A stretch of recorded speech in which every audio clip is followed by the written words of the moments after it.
Joining me now is Democratic Governor Phil Murphy of New Jersey, whose expected easy re-election win turned into a bit of a squeaker, a sign of the tough national landscape facing Democrats. So, Governor Murphy, welcome back to Meet the Press, sir.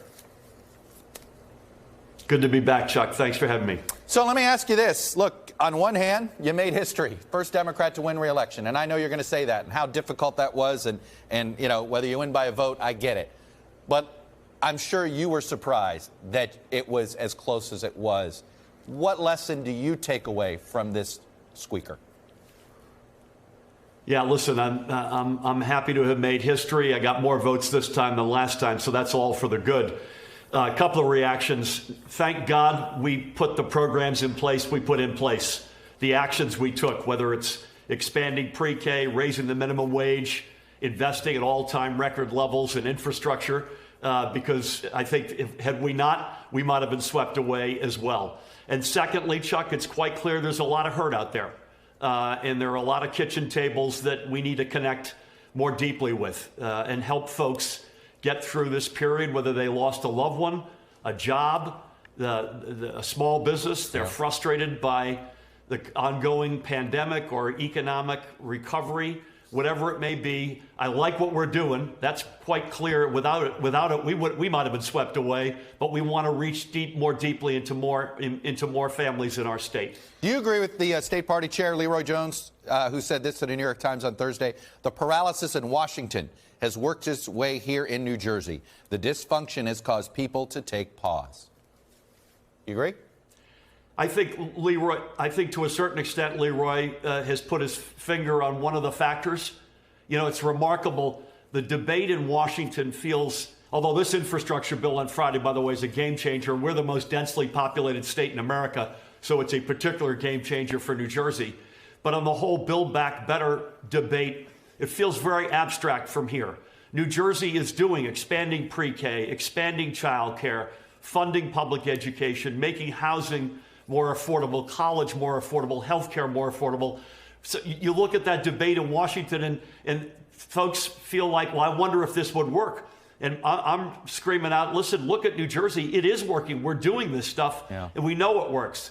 And I think there's a fair amount of that as well, Chuck. I want to ask you about a comment you made in 2019 that got uttered over and over again in TV ads. Let me play it. If you're a one-issue voter and tax rate is your issue, either a family or a business, if that's the only basis upon which you're going to make a decision, we're probably not your state. Governor, I've been covering New Jersey elections since the early 90s, and I have to tell you, taxes has been a one issue for a lot of voters in New Jersey, and it has led to a lot of Republican victories in New Jersey. Do you regret that comment? First of all, it didn't lead to a Republican victory this year, importantly. Now, that's taken out of context, Chuck, but we view ourselves, and there's a lot of data to support this, as the #1 state in America to raise a family.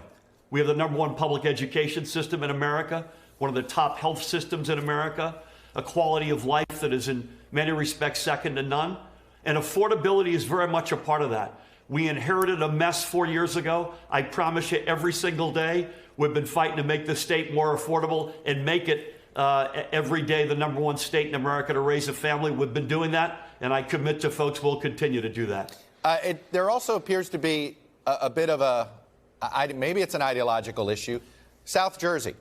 Look, we saw it with the party switch of Jeff Van Drew 2 years earlier, and it seems as if, I believe it was in the same district that your state Senate president is in and lost.